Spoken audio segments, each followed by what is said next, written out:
الحمد لله حمدا كثيرا طيبا مباركا فيه. أما بعد، أيها الإخوان، أريد أن أتحدث أمامكم بهذه المناسبة السارة حول الآية القرآنية إنك لعلى خلق عظيم. إخوتي الأجلاء، حينما نطالع السيرة النبوية ونتعمق في عمقها وكنهها، فنجد أن هذه السيرة سيرة كاملة، سيرة شاملة، سيرة باهرة، سيرة معجزة، سيرة متطهرة، سيرة عطرة نيرة، سيرة تهوى إليها القلوب وتشتاق إليها النفوس. إنها تتنزه عن العيوب والنقائص، تتنزه عن الرذائل والخصائص، تتطهر عن كل شائبة من شوائب الدناءة والخساسة، شائبة من شوائب اللاخلقية واللادينية، شائبة من شوائب الظلم والجور، شائبة من شوائب الشر والفساد، شائبة من شوائب المنكر والفحشاء. ولقد صدق من قال: خلقت مبرأ من كل عيب، خلقت مبرأ من كل عيب، كأنك قد خلقت كما تشاء. إخواني البراء، لكن الناحية الخلقية لهذه السيرة النبوية الوضاء ناحية فريدة فذة، تتجلى فيها النماذج العالية الباهرة من السلوكيات الإنسانية،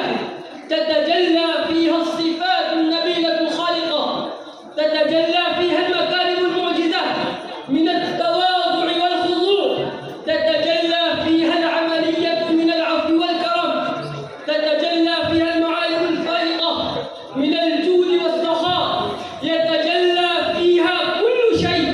من الصفات الإنسانية المتحببة لدى الناس أجمعين، من العطف واللطف، من الرحمة والشفقة، من البعد عن الكبر والغطرسة، من التودد والمحبة، من المؤاساة والمؤاخاة، من التعاون للبائسين الملهوفين، من المعاضدة للعاجزين المكروبين. لذلك شهد الله تبارك وتعالى فقال: إنك لعلى خلق عظيم. إخواني الكرام، هذا معلوم لديكم أن نبينا الأمي الكريم تحمل المصائب العظيمة والفتن الهالكة. إنه واجه المشاكل والعوائق، واجه المخالفة والمعاندة، واجه الأذى والتكاليف، واجه الأخطار والأحداث،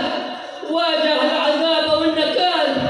واجه الاعتداءات الغاشمة والسلوكيات البربرية،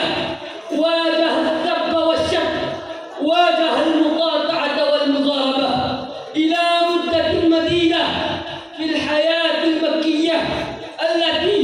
التي تستغرق 13 سنوات من أعدائه اللدود والكفار والمشركين، حتى ضاق به العيش ضرعا، وضاقت عليه الأرض بما رحبت، فهاجر وطنه العزيز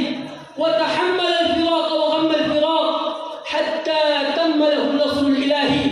وظهر له الفتح الأبلج. إنا فتحنا لك فتحا مبينا، وتخضع له الجزيرة العربية كلها، وتطاوع له المجتمع الجاهلي طوعا وكرها، فكان في وسعه وقدرته أن ينتقم من الأعداء ويقتلهم ويعذبهم ويتخذ الاعتداءات الجائرة ويقضي عليهم قضاء حتميا، لكنه لم يسلك مسلك الحكام الظالمين، لم يسلك مسلك الطغاة المتجبرين الذين يتولون الحكومات فيبيدون إبادة غاشمة وينتقمون أشد الانتقام، لأنه لم يكن حاكما دنيويا، بل إنه كان نبيا، إنه كان رؤوفا رحيما، إنه كان أرسل رحمة للعالمين، إنه جاء لينشر التعاليم الخلقية العالية، إنه تشرف